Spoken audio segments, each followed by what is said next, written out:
Hello and welcome to Curated Spaces, the podcast that explores the stories behind spaces reimagining how we stay, work and play.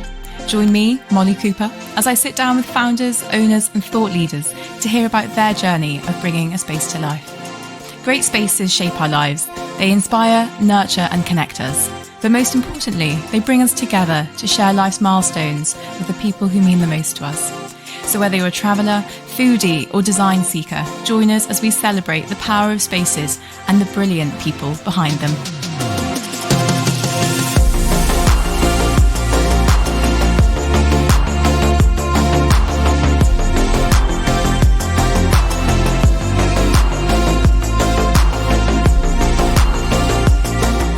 Today I'm down in Cornwall at Coombeshead Farm with over 66 acres of meadows, woodland and oak-lined streams, as well as a guest house, bakery, restaurant and shop. Leaving the land in the best possible state for the generations to follow is the underlying ethos of this incredible space, and I'm super excited to hear all about its conservation and regeneration initiatives. I'm so excited to welcome Tom Adams to the podcast, who has brought this brilliant space to life. Tom, welcome to Curated Spaces. How are you doing today? Well, thank you for having me. Thank you for a nice intro. Yeah, well, always help. Butter them up. Yeah, I'm good. Good. Nice. Looking forward to kind of talking you through everything. Brilliant. I'm very excited to hear about it. But before we jump into the farm, I'd like to hear a bit about you and your background. I know there's been a bit of a shift in your past from London to Coombeshead. I'd love to hear a bit about that. Yeah, so I haven't been in Cornwall all my life, but I grew up on a farm in Hampshire, and that's kind of where life started for me. I stayed on the family farm until I finished school, basically. And I think I probably would have just stayed on the farm at home if I hadn't started cooking. But my mum is a very good cook, and we ate very well when we were younger. Just very simple things, but cooked well. And my mum's a very good grower as well, so we used to pick and eat, and we were very lucky in that way. And so yeah, when I finished school, I felt like I wanted to cook. My brother had just moved to London as well, and yeah, I just felt like that was probably the best place to go and learn. It seemed to be the path that most cooks took, going to London to try and learn. It's like, there's more restaurants, they're busier, etc., and it just felt like the place to be. And I was lucky that I could crash on a sofa. Exactly, always helps. Yeah, because when you're starting to cook in London, you definitely don't earn enough to rent anywhere. So I went to London and ended up there for 12 or 13 years. Wow. And and then before I came to Cornwall is the short story. But yeah, that's kind of how I started. Amazing. Okay, we'll get into the story about here first. But first, let's take a look around. We're here in Cornwall. Do you mind just painting a bit of a picture of where in the world we are for people listening in? So we're in. We're just outside a small village called Lewannick, which is just outside Launceston, which is on the Devon-Cornwall border.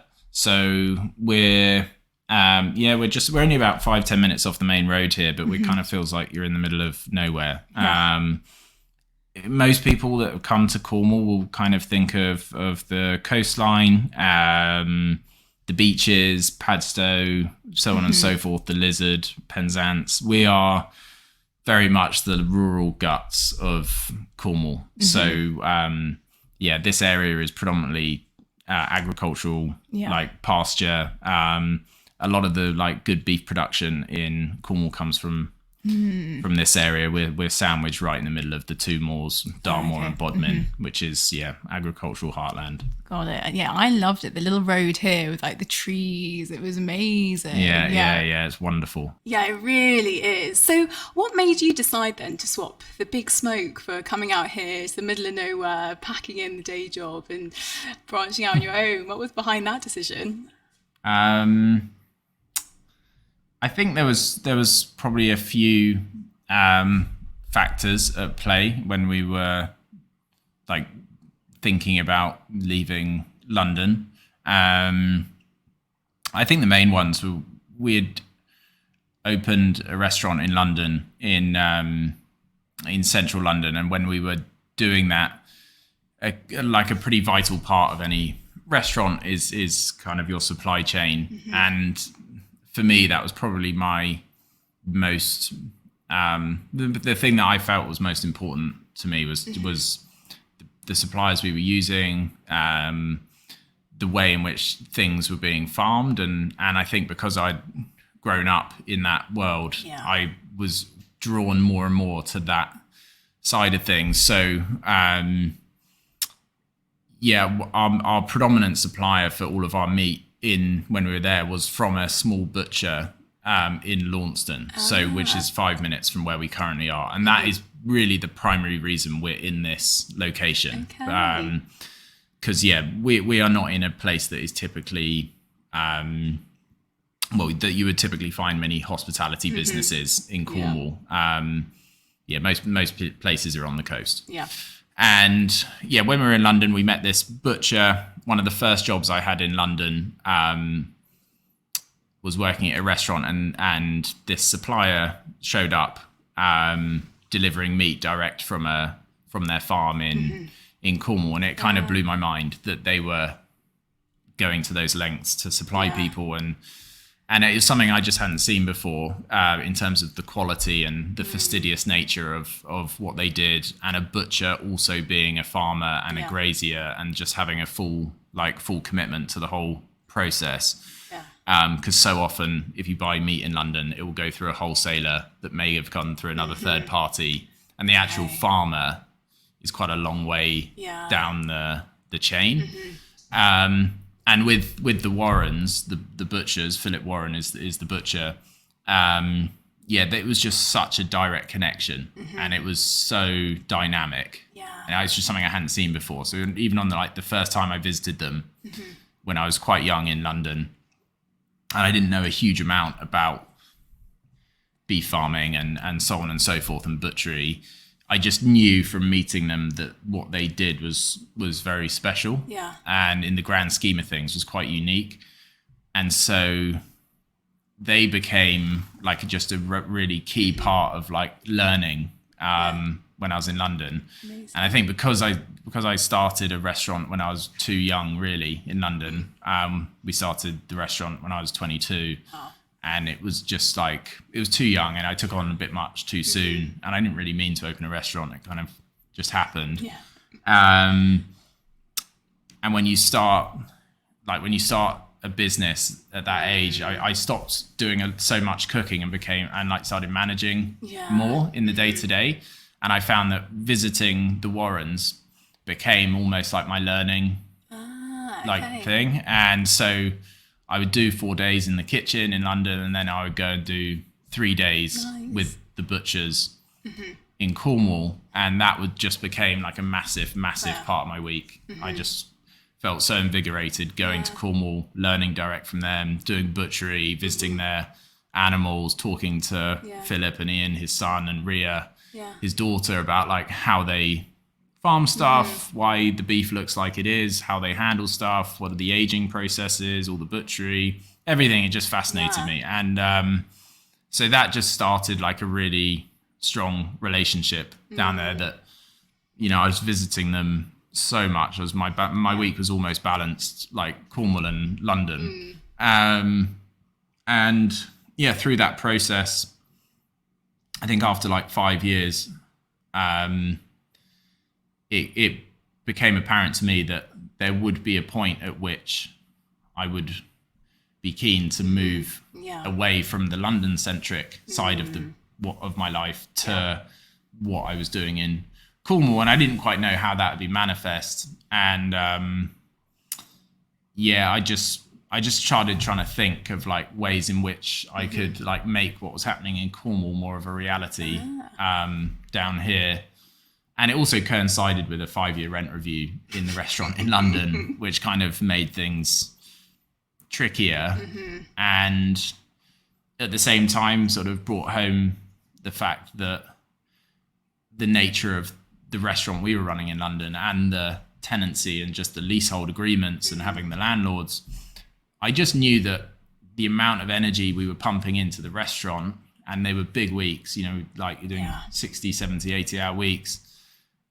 I was like, oh, at the end of the day, you're just going to give it all back to the landlord. And where was the like positive output in that in the long run? Where I was working with this family in Cornwall of butchers who were entirely dedicated to longevity and generational practices and encouraging farmers and the local area to farm better and to think about the future and grazing things in a more sustainable manner, and just everything was a bit more like there was long-term thinking going on, and it was really inspiring.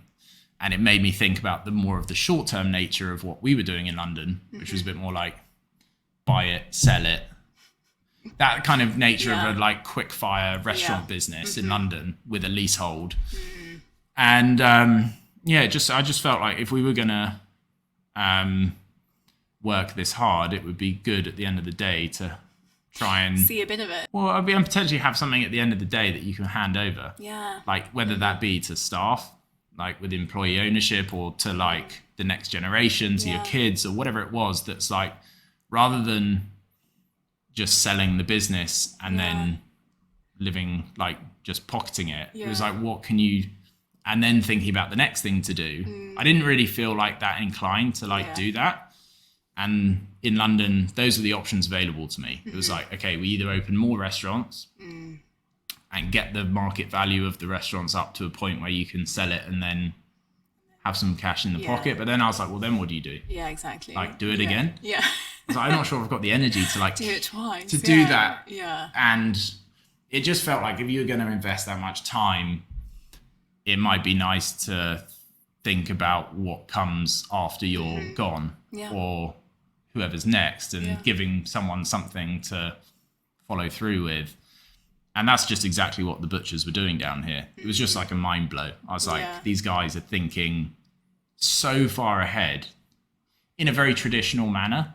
Like it was just so different to what I was experiencing in London. And that just led to this, you know, thought process. And it was actually Philip, the father who set up the butchers there, who said, oh, you should look at this farm. Oh, okay. I'm looking at it as a beef farm, but it's got too many odd outbuildings and not enough land for grazing beef. But from everything we've talked about, like I said, oh, maybe we could do like a guest house and just cook, and then eventually like, you know, a small farm offering and a bakery or whatever. And Philip said, oh, you should look at it because it might suit. And so it was actually Philip that showed me Coombeshead. Amazing. Yeah. And so to be honest, we have a lot to like. It's really like down to that family that we have a lot to sort of be thankful for. But that was how that's kind brilliant. of started. And you're so right. I feel like especially in London, you get caught in the rat race, and there's all these stories of overnight success and all this stuff, and you can get so sucked into that. And then actually I had such a good conversation with Steve at Nancarrow, who's just down the road. And again, this idea of, you know, looking after a place for the next generation and just being custodians, this small pocket of time. And there's this like new sort of wave of people going back to that and turning back to the land and looking to invest back into the community. And I think that's such a positive shift. Well, I think like it's how things kind of used to be done. Like often business would be, and farming would be, how do you preserve what you have for the next generation? And in many ways, what we see now with the very fast nature of things and how quickly things are changing. Like in the last, even since we've been here, and we've been here for 8 years, like you see changes in the seasons big time. I mean, like we had 2 storms in August. We've had another one this week. And, you know, I feel like if things are getting more unpredictable, there's it's worth the effort of slowing things down and you know, because if we don't look after things, we'll ultimately pay the price. And that's kind of felt like the options I had in London were like, you either do things fast or you won't survive. And you know, I just was like, well, I don't really want to do that. I don't know, I've never been like super driven by, I don't know, like obviously you want to have your kids to like to put food on the table for your kids. You want to be able to like look after them and so on. But really, in London, I felt like I didn't really know what I would do if I expanded the business to the point where there was lots of restaurants and then sell it. I was like, well, that wasn't just the motivating factor. And I didn't really see what I'm just not sure I'd be happy doing that. And at least like whilst being down here is certainly difficult and running like a restaurant in a rural environment and a guest house is not straightforward. It feels like at least if we were to like fail here, if it didn't work, you feel like you've at least given your best shot doing something you believe in, rather than sort of in a scenario that you just don't think there's a win anyway. 100%. I don't know if that makes any sense. I know, it makes so much sense, and I like really respect it. So yeah, kudos for that. But let's talk about the space itself. So when you took it over, there was the guest house. That was phase one. And did you always have this like sort of multi-step plan in your head, or were you very much like, let's get the guest house up and running, let's see what happens, and let's go from there? I think we actually had, in some ways, we had both in our heads.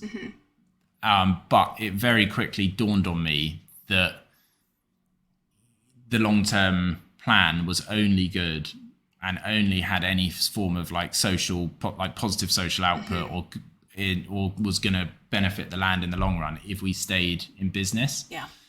And so, I wrote business plans that were quite blue sky thinking and a little bit like, okay, you're a complete dreamer. Wanted to reinstate like an old water wheel from the old mill pond to power the mill for the baby. There's the sort of stuff that's just like completely unrealistic. When you actually look at the nuts and bolts and the finances involved. And so when we actually got down here and managed to get the farm over the line in terms of like raising the debt to like actually buy the farm or at least just get a mortgage. I knew that we were in a position of vulnerability because the odds have always been stacked against us in a way. Like we took on a loan to get open that was a high interest loan, a 3-year like bridging loan basically. So I knew we had 3 years to make it work financially in order to refinance onto a long-term mortgage.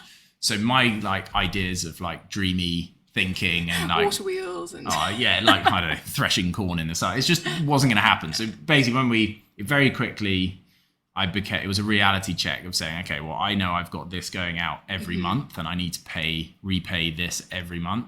So therefore we just need to work. And hence we didn't really have any staff to begin with. And we just opened in the smallest possible way that would allow us just to be like me and my wife. And we did have like one other cook came down and helped from London. And a lady as well who's helping in London she came down for a few months to help. But primarily we just sort of begged and borrowed and got family involved and friends and so on. So the initial big thinking was very quickly just like, okay, let's get open and we need to fill the rooms and we need to cook dinner for the people staying. And we need to do it in a really like cost effective manner. So we moved in on the 1st of April 2016 and renovated really quickly and got open on the 23rd of June. Wow. So it was like 10 or 12 weeks. It's quick. Yeah, it was rapid. And it was the only way, because we knew that we had to be open for the summer.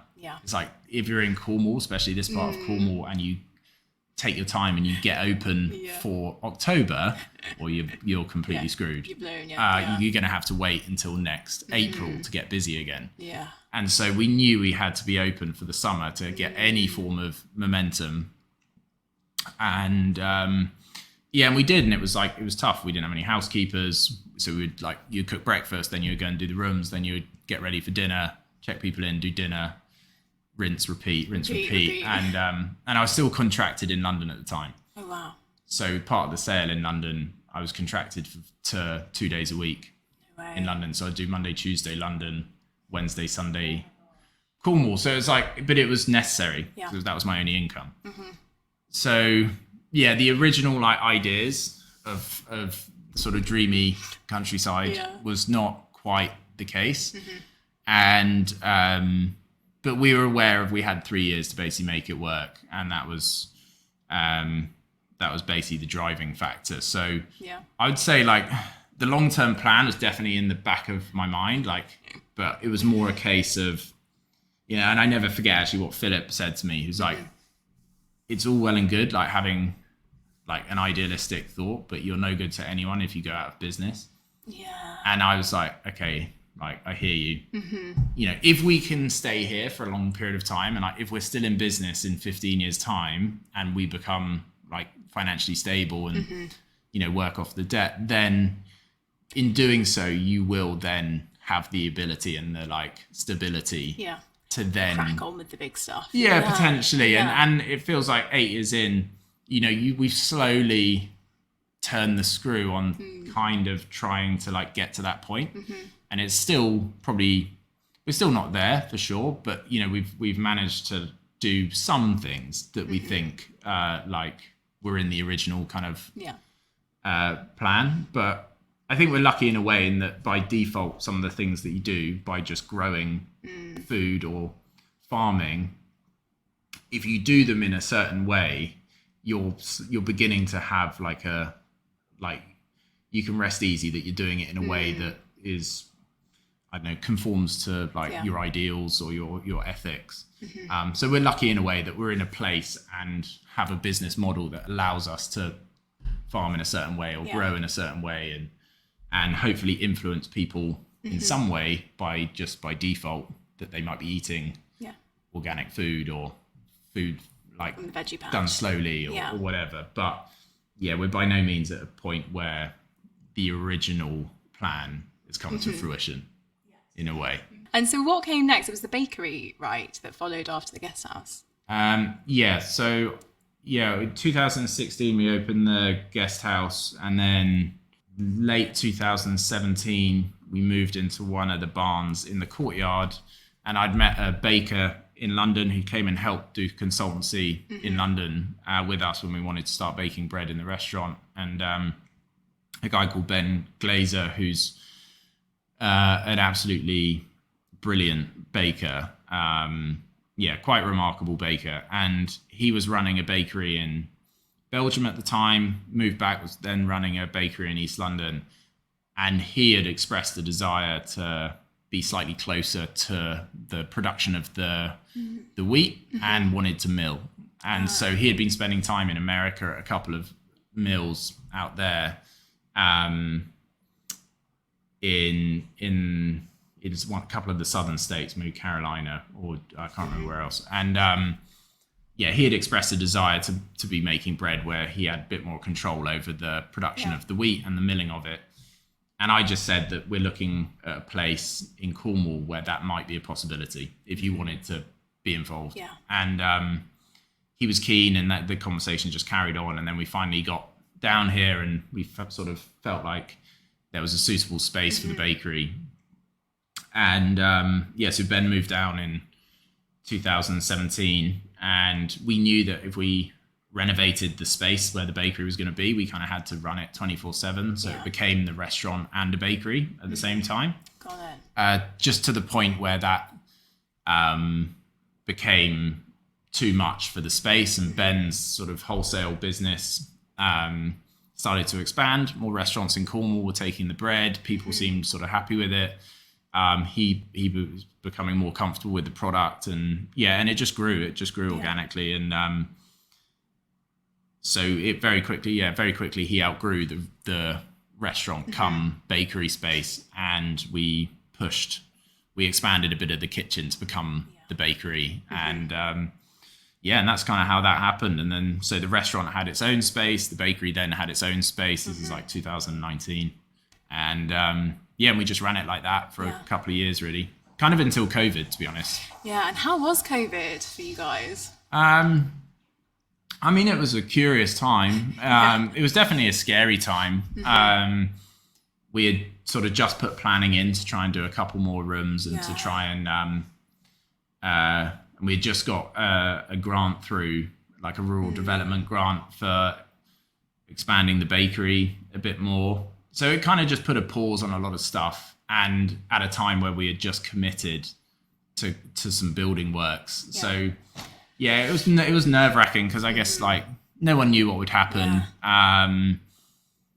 And obviously restaurants and hotels just ground to a halt. And so yeah, we kind of had to recalibrate, and because of the size of the farm in a way, like there's certain things that you got to keep operational in a certain way, because once you got livestock on the ground and you're farming, you can't really just pause. Yeah, you gotta keep going, and the animals need attention every day. Yeah. And so we had to keep going. So we realized that there was obviously that mad sort of rush for people to source food in that time.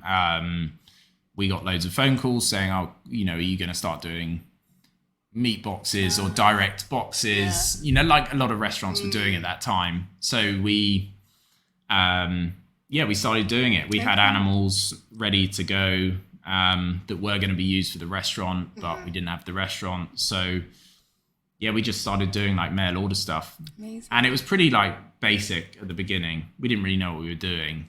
Who did? Like, yeah, we like the first box we packed, I mean, it didn't even have like an ice pack in it. And it was like a really hot April. Yeah, it was hot. Yeah, it was really hot. And then we just didn't know what we were doing. And anyway, it took us a few goes to and we were putting in like bottles of elderflower cordial, and like you're getting pictures from customers like being like, okay, so the cordial has smashed, the piccalilli has smashed, I've now got the pork chop soaked in elderflower cordial, and my meat's warm. And we were like, oh god, this is a different kettle of fish. So I think we kind of refined it over a period of like that year. Yeah. And it actually became like a really progressive thing, and it gained momentum, and it, to be honest, kind of kept us afloat in that period. We started doing lots of online, and then did a subscription model. So it was really like, it was quite remarkable actually. And then when we could reopen, we reopened the rooms and the restaurant. Yeah.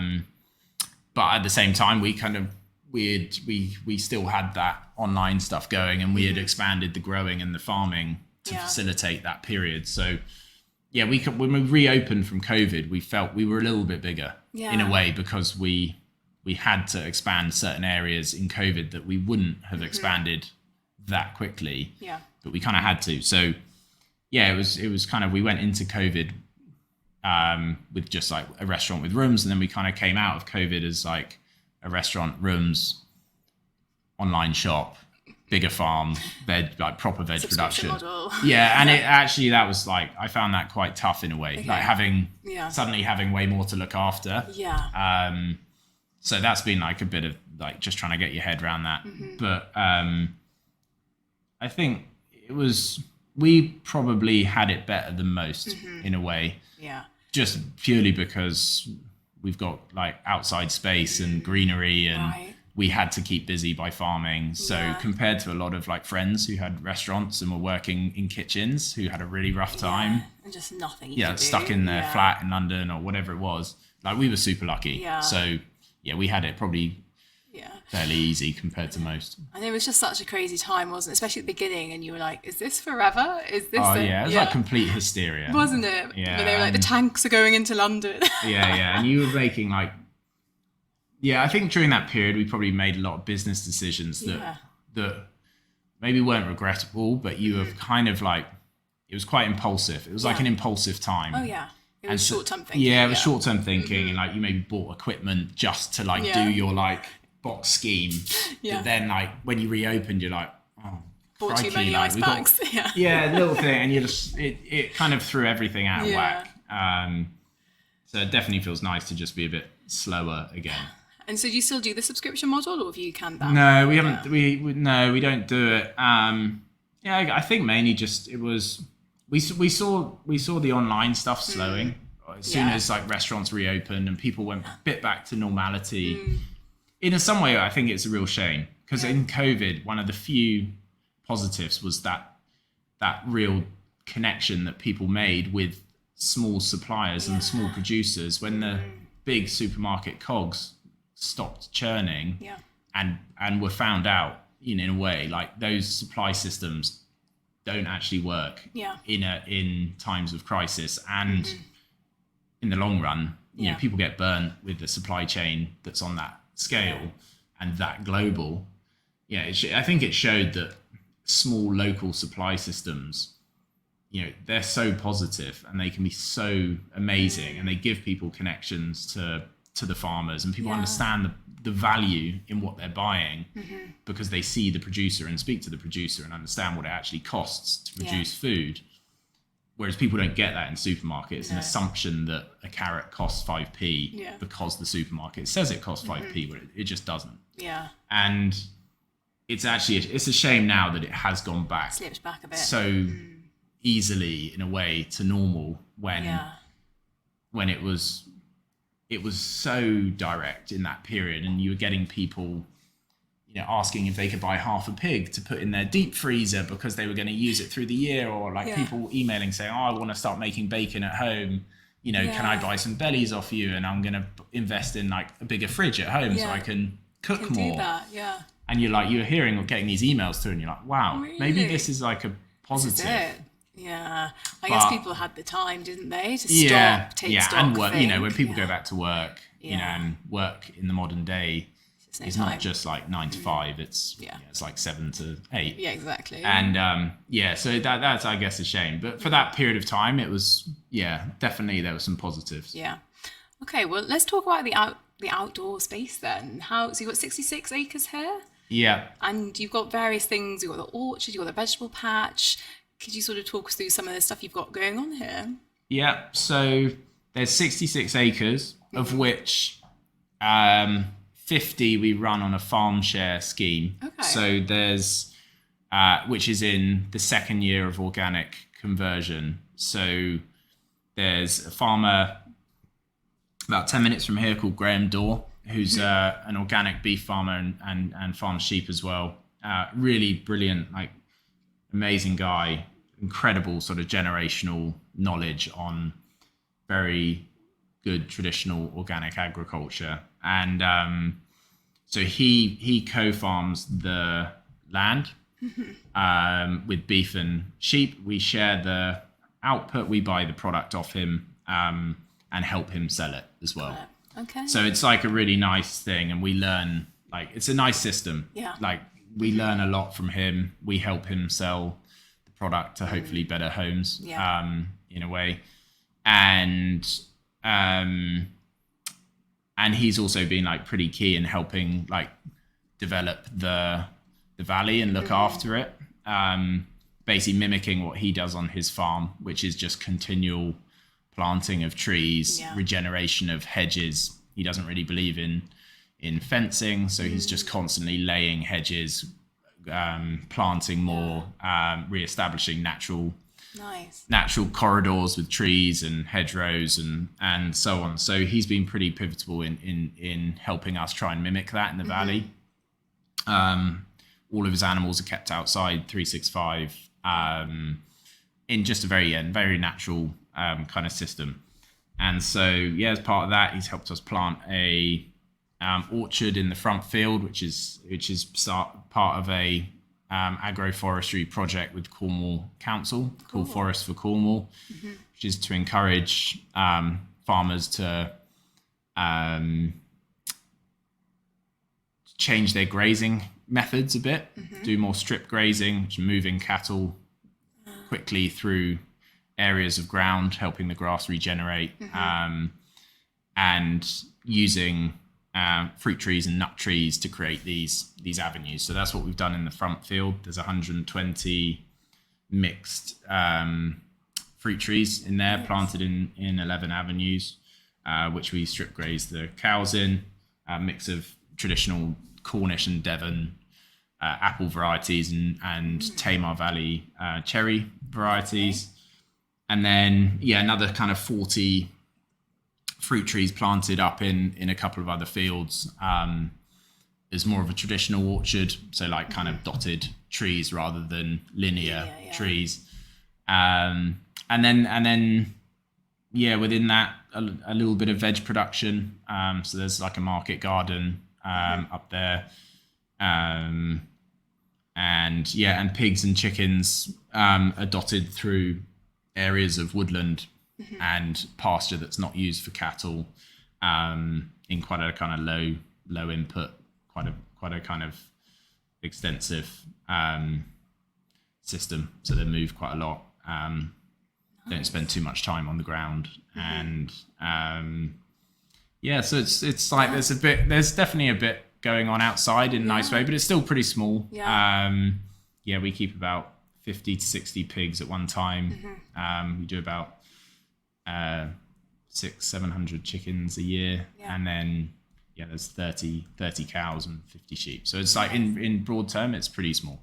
But it's a proper little farm, isn't it? It's like a nice little farm that suits what we need for the restaurant, and then a little bit extra to just sell to a few butchers. Amazing. And then looking ahead, have you got anything in the big original manifesto that's happening? Any water wheels or?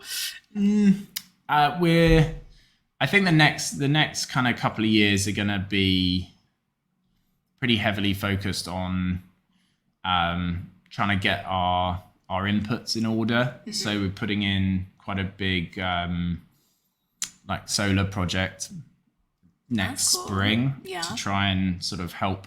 I guess is twofold. It's one, to help with our bills. Now that we've got slightly bigger, the bakery's bigger, our inputs are a bit higher. But at the same time, we also want to try and get off grid. So we're going to put in solar, trying to put in a heat exchange system for the bakery, so that the bakery oven powers the rooms. Oh, fab. So we're going to try and do that in January, so the rooms are heated by the bakery oven. Very cozy. And then beyond that, I have to say there is not a huge amount in the pipeline. I think the main thing in the last 12 months or 2 years is just about getting things to a point where everyone that works here, and including myself, have just a much better balance, which is historically something we've never achieved. We've always been like work, and it has like a cost.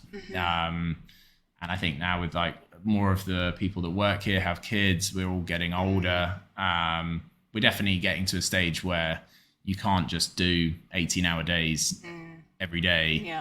And so I think it's about getting the business to a point where it supports everyone in a nice way. And that, as much as anything, is probably our biggest challenge, I'd say.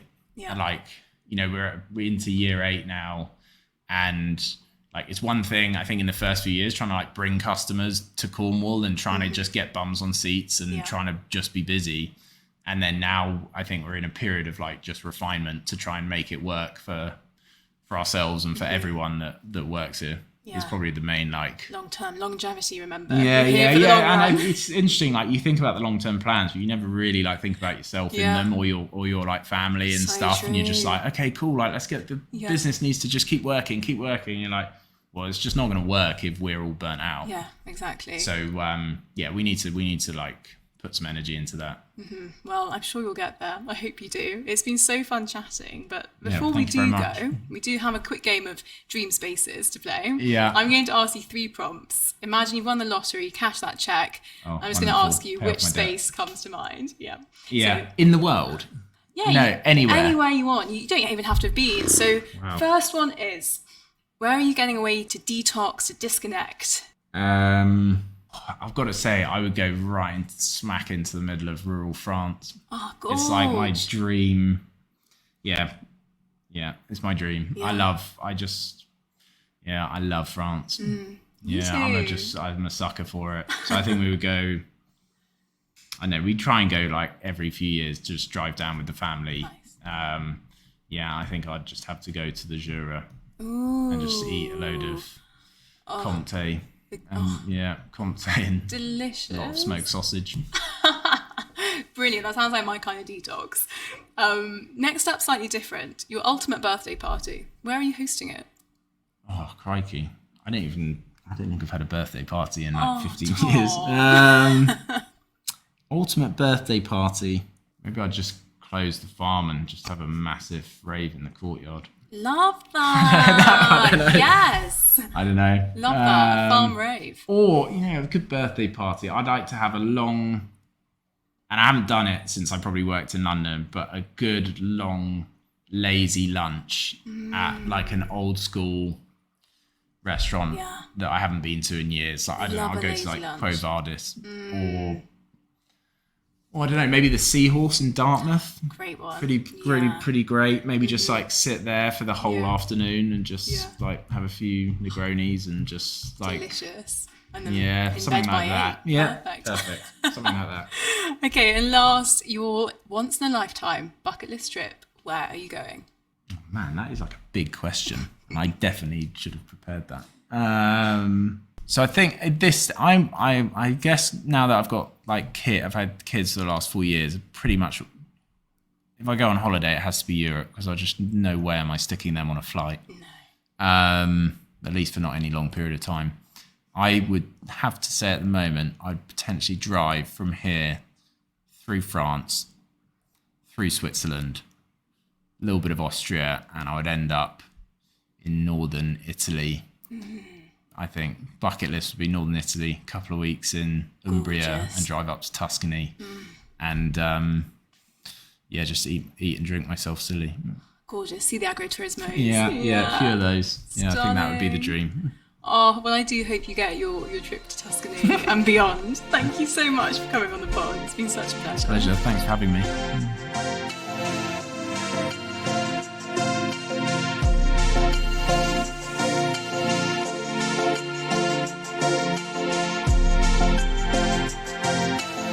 Thank you so much for listening to this episode of the Curated Spaces podcast.